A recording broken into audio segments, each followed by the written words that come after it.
Kumusta? Ito si Mr. G. Si Mr. G mula sa Arizona, nakikipag-usap sa inyong lahat dyan sa Pilipinas. Oo, ang Pilipinas. Kumusta kayo dyan sa Pilipinas? Kumusta? Kumusta? At kung babatiin mo rin ako, mabuti. Maraming salamat. Well, hindi tayo nandito para pag-usapan ng Tagalog ko. Nandito tayo para pag-usapan ng laro. Oo, ang laro. Magkakaroon tayo ng laro, isa pang laro. Matagal na rin. Ano nga ba ang paborito nating numero? May makakahula ba? Masasabi nyo ba sa akin kung ano ang numerong yon?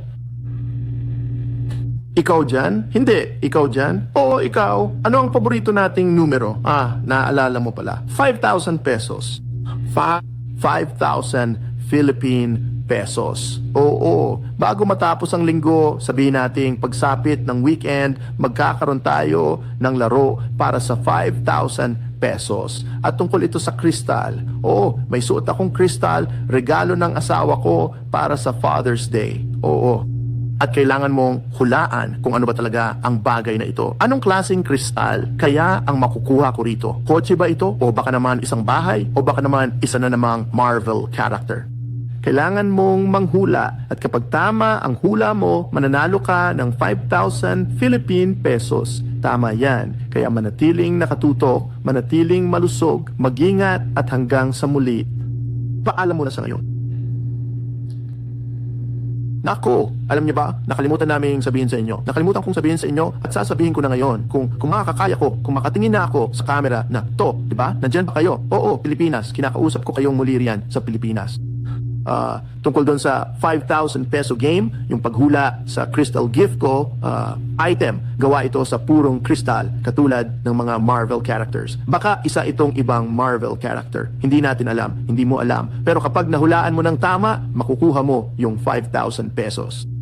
Pero kung hindi ka manghuhula at walang makakakuha nito, well, pupunta tayo sa pangalawang plano, ang backup plan. At iyon ay ang paghahati-hati ng 5,000 pesos na iyon. At iyon ay, ang laro ay ganito, kailangan mong hulaan ang pinakamalapit, kailangan mong hulaan ang presyo ng halos masabi ko na. Ayaw kong sabihin sa iyo ang parang gusto ko nang sabihin. O hulaan mo ang presyo ng item, kristal, ang regalo ko para sa Father's Day. Kung mahulaan nyo ng tama kung sino ang pinakamalapit sa tamang presyo ng regalo, makakakuha kayo ng, sabihin nating 3,000 pesos. 3,000 pesos. At ang second place, makukuha nila, hahatiin ito sa pagitan ng second at third place. So bale, 3 tao, 3. Kung makakapagsalita lang ako ng maayos. Anyway, yun lang. Walang nakakakuha ng tamang sagot sa 5,000 peso question, lilipat tayo sa plan 2. At ang mangyayari, ang first prize ay magiging 3,000 Philippine pesos. Tapos, yung pangalawa o pangatlong mananalo, makakakuha ng 1,500 pesos bawat isa. 1,500 pesos bawat isa kung makuha nila yung pinakamalapit na numero pagkatapos niyan. Sana naiintindihan nyo ang ibig kong sabihin. Anyway, ang asawa ko, siya na ang maglilinaw niyan mamaya sa live stream namin. Mag-ingat ka muna sa iyong sarili. Paalam na sa ngayon. Ay, kailangan ko na talagang patayin itong gamit na ito. Sige na, hanggang sa muli. Hello. This is Mr. G. Mr. G in Arizona, talking to you guys out there in the Philippines. Yes, the Philippines. How are you doing out there in the Philippines? ¿Cómo estás? ¿Cómo estás? And if you give me a greeting back, mabuti. Thank you very much. Well, we're not here to discuss my Tagalog. We're here to talk about the game. Yes, the game. We're gonna have a game, another game. It's been a while. So, what's that favorite number we're looking for? Anybody guess? Can you tell me? Can you tell me? What is that favorite number? You over there? No? You over there? Yes, you. What is our favorite number? Oh, you remember? 5,000 pesos. 5,000 Philippine pesos. Yes. Before the week is out, let's say by the weekend, we're going to have a game for 5,000 pesos. And it's going to be about crystal. Yes, I had a crystal present for Father's Day gift from my wife. Yes, and you need to guess what it is. What kind of crystal am I getting? Is it going to be a car? Is it a house? Is it another Marvel character? You have to guess. And if you guess right, you get 5,000 Philippine pesos. That's right. So stay tuned, be healthy, take care, and talk to you soon. Bye-bye for now. Oh man, you know what? We forgot to tell you. I forgot to tell you, and I'm going to tell you now if I can start looking at this camera right. Are you there? Yeah, Philippines. I'm talking back to you in the Philippines again. About that 5,000 peso game, guessing the gift of my crystal gift item. It's made out of pure crystal, just like the Marvel characters. It might be another Marvel character. We don't know. You don't know.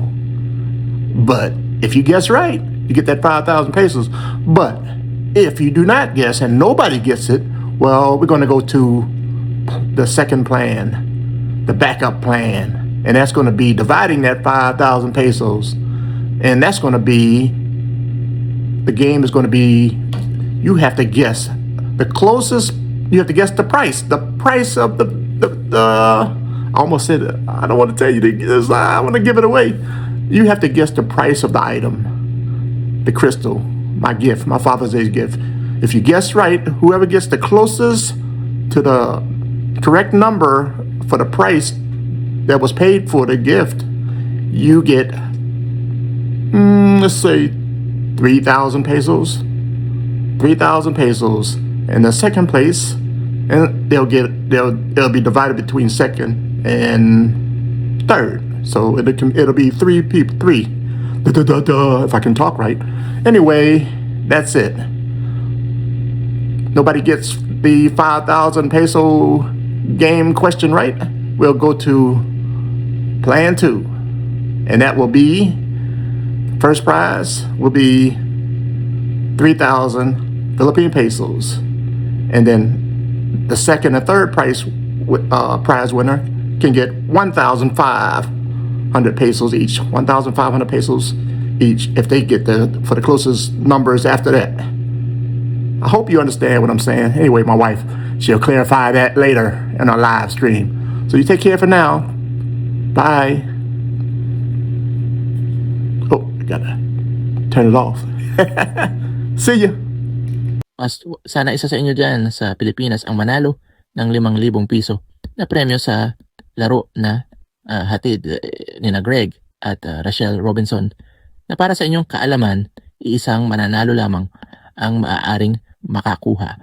Ngayon muli, kung walang mananalo, ma-activate ang Plan B. At ganito ang backup game: kung sino ang makahula ng tamang presyo ng Father's Day Crystal Gift o pinakamalapit sa aktwal na presyo na binayaran ay mananalo ng 3,000 piso. Ang pangalawa at pangatlong mananalo naman ay makakatanggap ng tig-1,000 at 500 piso bawat isa. Samantala, ako naman ay magpapahinga muna sa isang magandang beach dito sa Pilipinas habang nag-e-enjoy kayo sa laro. Sana isa sa inyo dyan sa Pilipinas ang manalo ng 5,000 piso na premyo sa laro na hatid ni Greg at Rachel Robinson, na para sa inyong kaalaman, iisang mananalo lamang ang maaaring makakuha. Ngayon muli, kung walang mananalo, ma-activate ang Plan B at ganito ang backup game: kung sino ang makahula ng tamang presyo ng Father's Day Crystal Gift o pinakamalapit sa aktwal na presyo na binayaran ay mananalo ng 3,000 piso. Ang pangalawa at pangatlong mananalo naman ay makakatanggap ng tig-1,000 at 500 piso bawat isa. Samantala, ako naman ay magpapahinga muna sa isang magandang beach dito sa Pilipinas habang nag-i-enjoy kayo sa laro. All right, sports fans, get ready. The big game's about to begin. Kickoff is moments away. Huh? What is this? Diapers. Oh, man. Oh, let's go. Akala ng misis ko, seryoso ako.